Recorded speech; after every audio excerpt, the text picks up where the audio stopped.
Oui, rebonjour à nos téléspectateurs. Moi, ma loupe, ou bien mes loupes, ce sont des informations purement politiques parce que je vais revenir, je vais aller avant tout au QG de l'IFDG et au RPG.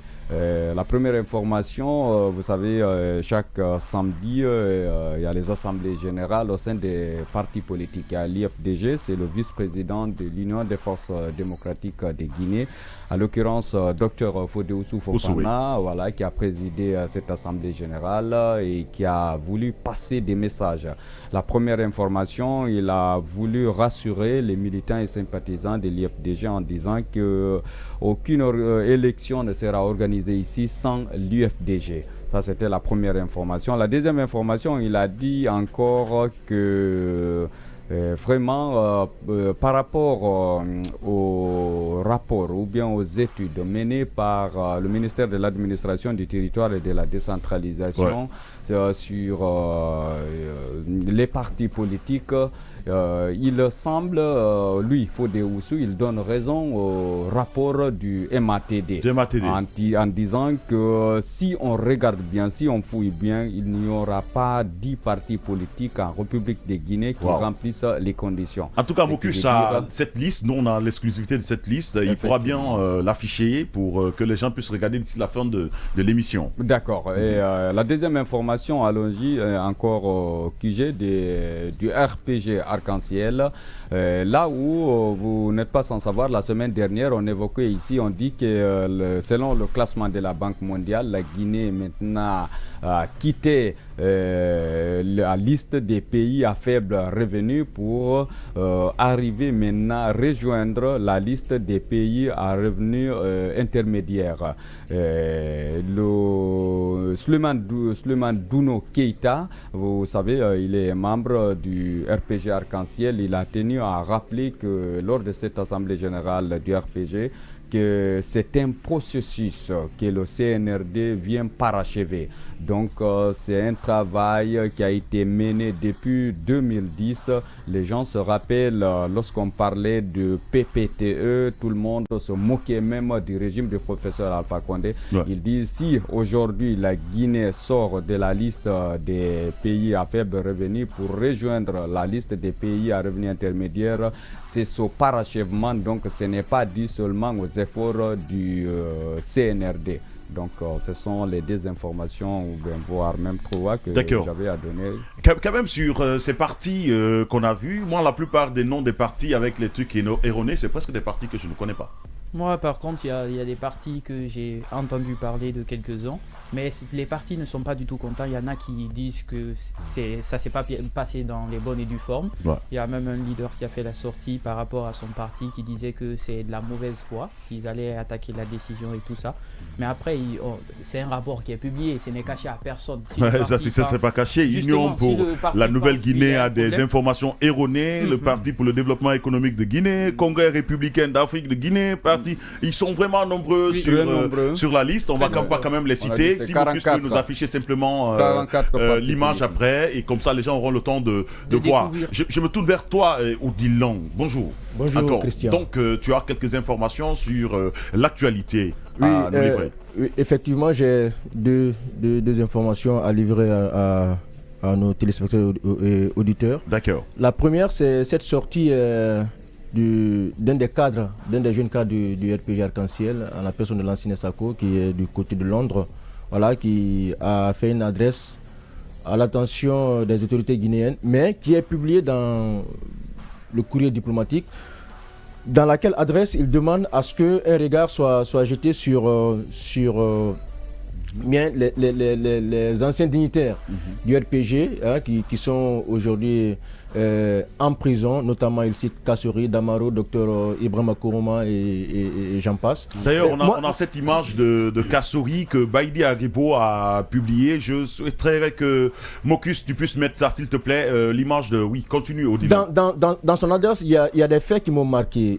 Il rappelle un peu la genèse du coup d'État et les droits de l'homme qui sont violés. Et également, il fait mention de la sortie du médecin de Kassori Fofana qui devant la CRIEF, sauf erreur de ma part, a demandé à ce que son client soit soient évacués pour bénéficier des soins appropriés. Donc, en gros, la démarche m'a paru très intéressante. C'est comme ça nos partis politiques doivent évoluer. La rue n'est pas seulement la solution. Je me dis que à un moment donné de notre histoire, d'être partis politiques auraient préféré peut-être aller dans la rue pour faire une telle demande, mais ils ont préféré également la démarche diplomatique. La deuxième information, c'est cet accident qui s'est passé sur le pont de Sumba, c'est à Dubreka.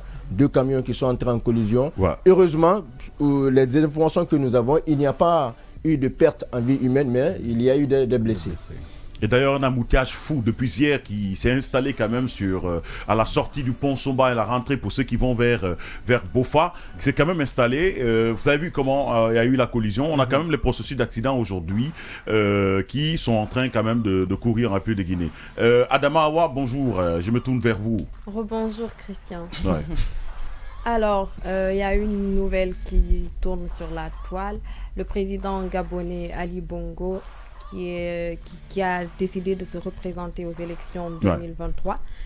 Il faut rappeler que depuis la mort de son papa, Omar Bongo, qui a gouverné 41 ans au Gabon, il se trouve que les gens se posent beaucoup de questions à savoir est-ce que ça sera le même régime? C'est pas quand même un royaume. Il faut céder le pouvoir aux autres. Donc plusieurs questions se posent aujourd'hui. Plusieurs questions se posent quand même. C'est ça. Après 55 ans de dynastie. 41 ans, son papa était au pouvoir. 55 ans de dynastie. Père et fils. Est-ce qu'ils vont céder le pouvoir aux autres? Mais bizarrement, c'est un monsieur qui quand même a du mal à marcher. Marche avec une canne. On a même une vidéo de lui, normalement. Il faut que Mocus se réveille ce matin. Mocus, réveille-toi. On a quand même envie d'avoir. Il est âgé de 64 ans aujourd'hui. Il est âgé de 64 ans aujourd'hui. Les vieux ne veulent pas céder le pouvoir aux jeunes. C'est pas une question de son âge, n'est pas un problème en soi, parce qu'il y a des présidents plus âgés que lui. Mais c'est que il est âgé. L'âge pourrait être un problème si dans la constitution gabonaise, par exemple, il y a un plafond d'âge. Mocus, on veut l'image de ce président avec voilà, c'est ça, c'est cette image-là. Mais le souci, c'est le président là qui décide de se représenter encore. Pour un troisième état actuel. L'Afrique a un état de santé. Le souci, qui préoccupe effectivement la population. Est-ce qu'il pourra gérer encore une fois un autre régime ou pas? C'est extraordinaire quand même. D'autant plus que dans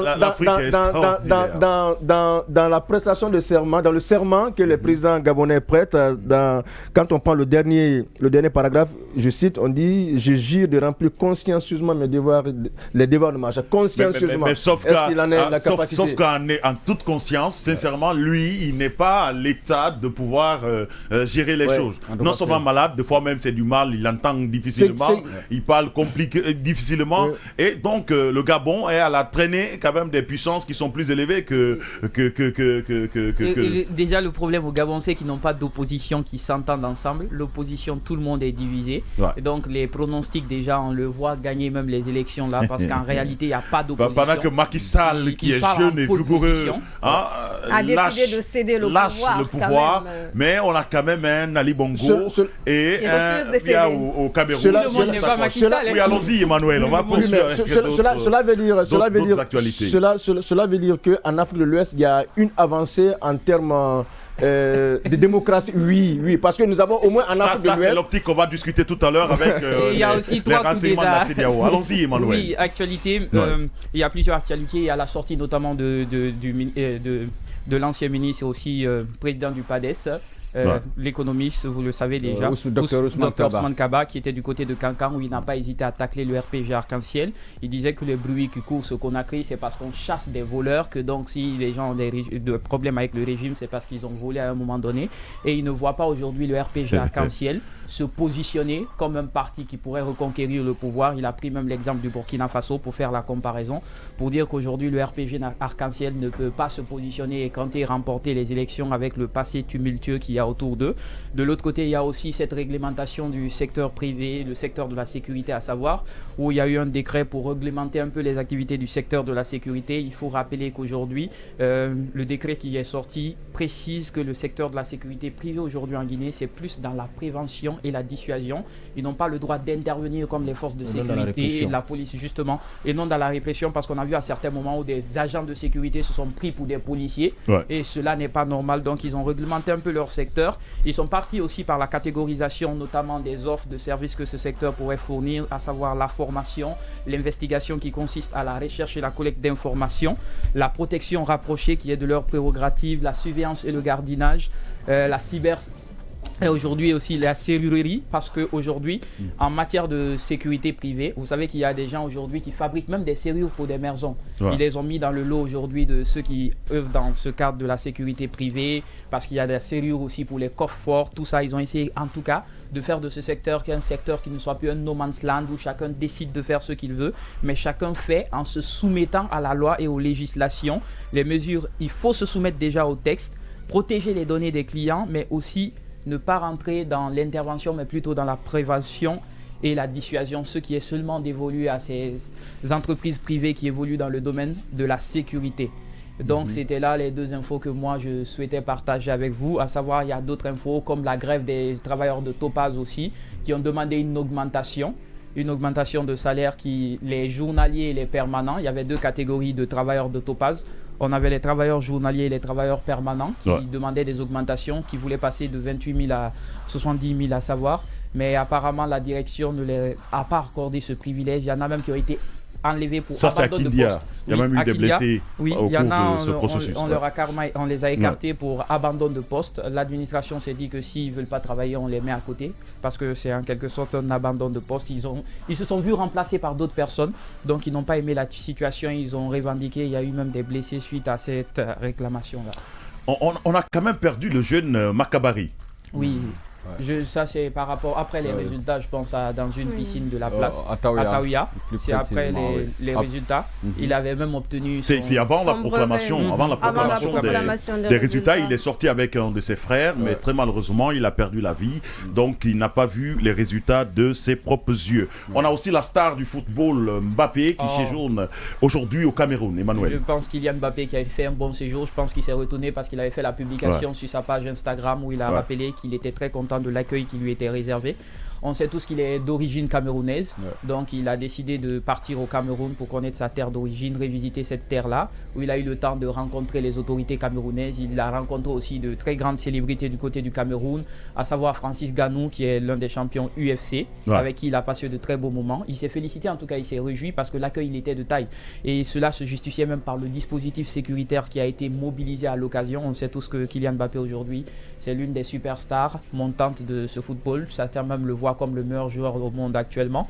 Donc il a eu droit à un bain de foule lors de son séjour. Il y avait même un match de gala qui était prévu, malheureusement qui n'a pas été joué finalement. Ça a été décidé par le camp Mbappé, mais on ne sait pas quelles sont les raisons véritables pour lesquelles le match de gala n'a pas été joué.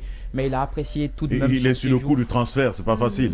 Il a des pressions, il a des pressions. Côté football, il a vraiment des pressions parce que le PSG aujourd'hui ne se voit pas le laisser partir sans une offre salariale. Et moi, je pense qu'aujourd'hui, c'est justement pour se libérer l'esprit. Il a entrepris de faire ce voyage, revenir aux sources, un peu tester sa notoriété. On l'a même vu habillé en pagne traditionnelle. Avec son papa. Avec son papa, oui. Alors, et par rapport à cette visite-là, ce que j'ai aussi aimé, c'est cet engagement que Kylian a pris avec un autre sportif là, qui consiste à construire le plus grand centre sportif, je crois, de l'Afrique centrale, un truc comme ça là, à valeur de 600 milliards. Bon, moi j'ai trouvé cela intéressant pour le développement du sport. Nous espérons, mais quand même, nous avons cette autre information, Alpha, c'est bien sûr la violence sur les migrants au niveau de la Tunisie. Plus de 300 à 500 migrants abandonnés entre la frontière libyenne et tunisienne. On a vu cette image atroce. Vraiment, c'est déplorable. Des enfants, des jeunes. On dit, en tout cas, des Guinéens Guinéens, des Sénégalais, des Ivoiriens, un peu de abandonnés comme ça. Certains sont bastonnés, ils sont même blessés. Certains, on les retrouve avec leur passeport. Vraiment, c'était atroce, c'est déplorable. Ce qui veut dire l'Afrique aussi, ça ne va pas. Il faut que l'Union africaine essaye vraiment de trouver la solution à ce problème. Vous n'êtes pas sans savoir, c'est pas la première fois. Il y avait eu quand même cette phase de, comment je vais appeler ça, ce n'est même pas, en tout cas la xénophobie qui règne à maître absolu en Tunisie, et cela a été provoqué par le président tunisien. C'est déplorable, c'est le bon moment que l'Union africaine et les pays membres, en tout cas de l'Union africaine, se démerdent pour aider ces pauvres citoyens qui sont laissés dans le désert. Et puis, j'ai entendu même... Entre la Tunisie et la Libye, c'est une zone un peu risquée en ce moment. Voilà, j'ai entendu même une victime pleurer. Les Libyens disent aux Africains, aux Noirs, vous ne rentrez pas chez nous. Les Tunisiens aussi disent non, vous ne revenez pas ici. Donc, ils sont laissés pour compte quand même. Il faut sauver ces migrants. Ouais. Alors, Adama Awa, avec toi, à l'Abbé, un fait hilarant quand même, beaucoup d'argent emporté. Du côté de l'Abbé, précisément à Tarambali, une station de service a été attaquée et 100 millions de francs guinéens ont été emportés. Encore l'insécurité dans le pays, on se demande qui est à la base de tout cela. Une question qu'on se pose à chaque fois qu'il y a ce genre d'incendie, mais qu'on ne trouve jamais la question. Encore une fois, les gens de l'Abbé de partout en Guinée appellent le gouvernement à veiller à la nation. En tout cas, plus de 100 millions. Plus de 100 millions, c'est quand même une grosse somme. Et la question de la sécurité quand même se pose au niveau des stations. Généralement, quand on passe au niveau des stations, on voit un militaire habillé avec de l'arme. Je crois à un certain moment, il faut que l'État, à un certain niveau, s'implique quand même pour la sécurité parce que les investisseurs investissent pour le développement de la Guinée. Oui, Emmanuel, avec toi, à des moments même, on se demande est-ce que ces agents de sécurité qui sont posés dans ces stations ne sont pas complices. Ça, c'est une autre interrogation qu'on va rapidement se poser. Ben, on va partir du côté de Dakar avec vous. Oui, du côté du Sénégal, on se plaint un peu de France 24 pour la couverture tendancieuse de l'actualité. Il faut rappeler que tout le problème est parti de ce numéro 2 du PASTEF, je pense, qui avait été arrêté. France 24 a appelé cela comme une arrestation illégale à cause de ses propos suite au retrait de Macky Sall de sa candidature. Sauf que le gouvernement sénégalais n'a pas apprécié, les autorités sénégalaises n'ont pas apprécié la chose parce que je l'ai rappelé une fois dans ce studio, je dis ce pourquoi il a été mis aux arrêts et mis en garde à vue, c'était parce qu'il avait dit dans ses propos que si Macky Sall invite les gens à partir sur la table de négociation, de ne pas manger sa nourriture ni boire sa nourriture qui pourrait les empoisonner. Et c'était des propos gravissimes. Et le gouvernement sénégalais a insisté sur un fait. Le monsieur lui-même, il a reconnu, et effectivement, il y a une vidéo de lui qui est disponible où il a reconnu que ses propos ont été déplacés et qu'il s'excusait auprès des autorités sénégalaises. Et d'ailleurs, le courrier du ministère est extrêmement dur là-dessus, avec une fermeté, interdisant et rappelant France 24 ils ont demandé même à France 24 à se conformer aux mêmes informations que les médias sénégalais. Ils sont soumis à la même règle aux mêmes règles que les médias sénégalais, donc de faire très attention dans la divulgation de l'information. Et c'est vrai, sur ce dossier, ce sont ces propos plutôt qui l'ont conduit à se faire arrêter, là où il disait de ne pas manger avec Macky Sall. Il soupçonnait que Macky Sall pourrait empoisonner les autres, même si quand on l'écoute, c'est avec humour qu'il a dit, mais c'est des propos qu'on ne dit pas quand même devant les écrans et devant la télévision. Oui, ça c'est vraiment évident. Adama Awa, on vient avec vous sur quand même des chauffeurs guinéens qui transportent le blé au Mali, qui ont été victimes de quelque chose. Exactement, les chauffeurs qui transportent du blé de la Guinée vers le Mali ont été victimes d'attaques dans la nuit du 6 juillet. Et encore une fois, c'est l'insécurité, toujours l'insécurité entre le poste de contrôle de Kouré-Malé et à 20 km de Sibi. De Sibi. Exactement. Et sans doute, c'est extrêmement aujourd'hui devenu quand même un fléau qui est en train de gangréner notre société. Les attaques à main armée se font quand même voir actuellement sur l'environnement de notre existence. Ce qui aussi m'envoie vers vous, Alpha. On a cette rumeur qui a été balayée d'un revers de main, qui portait que les autorités voudraient détruire la société de l'homme d'affaires Antonio Soare. Ah oui, vous savez, ça fait longtemps, depuis longtemps, on parle de cette société des loteries en Guinée. Donc, et du groupe même Sam GBM. Voilà, nous voulons bien finir par la publication de Baïdé Aribo. Mocus, il faut préparer, s'il te plaît, cette image. Continue à le faire. C'est ce que je disais. Donc, vu que tout ce qui s'est passé depuis l'avènement du CNRD, bon nombre de Guinéens ont tendance à croire que vraiment c'est l'acharnement contre cet homme d'affaires. Beaucoup d'autres hommes d'affaires d'ailleurs. Voilà, beaucoup, surtout lui en question, parce qu'on sait ce qui se passe, même... On a le nôtre qui est en prison. Voilà, son média a eu tellement de soucis à un certain moment. D'accord. À un certain moment, peut-être je peux me permettre de dire, alors on va invité un grand leader politique de ce pays. Antonio et toute son équipe ont dit que c'était vraiment archi faux. Non, mais c'est ça le plus important. Non, c'est ça le plus important. Ils vont dire que c'est vrai pour que le cas s'aggrave. Merci de nous afficher, s'il te plaît, la publication de Baïdé Aribo, si c'est disponible, s'il te plaît.